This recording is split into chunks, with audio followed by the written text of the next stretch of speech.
Democrats and Republicans alike say they were shocked by Senator Bayh's decision not to run for re-election this year. The announcement came just a day before the state's deadline to submit the required signatures to be candidates in the Senate primary race. Kristen Majorano is here now with more on the decision. Kristen?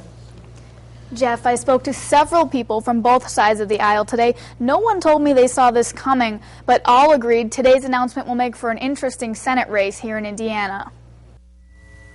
After all of these years, my passion for service to our fellow citizens is undiminished, but my desire to do so by serving in Congress has waned.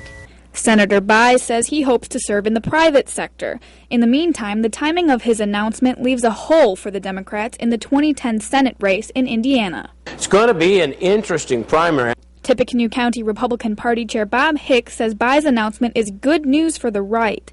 With the deadline to submit signatures for the May primary coming up at noon on Tuesday, Democrats have little time to find a good candidate. I thought it would be a competitive campaign this year. The party's going to have to go out and find somebody. Joe Bumbleberg is a Lafayette attorney and a community Democrat. He was appointed trustee for Ivy Tech State College back when Bayh was the governor of Indiana.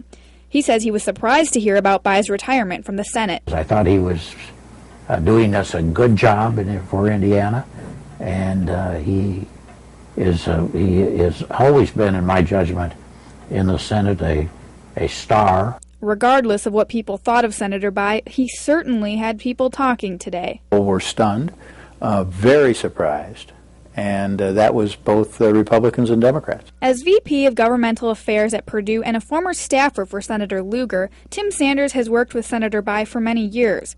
He was at the State House where he says everyone was talking about Bayh's retirement. I went into a committee meeting and the chairman of the committee made the announcement during the meeting that Senator Bayh had decided to not seek re-election. Senator Dick Lugar released a statement today calling it a personal privilege to have served with Senator Bayh and his father, Birch Bayh. President Barack Obama also released a statement. He said he looks forward to working with the senator for the remainder of the year, thanked him for his leadership and service, and wished him well on his future endeavors. Kristen Majorano, News Channel 18. And there are a few Republicans running in the May Senate primary. Bob Hicks says Dan Coase, Marlin Stutzman, and John Hostetler have all thrown their names into the ring for that.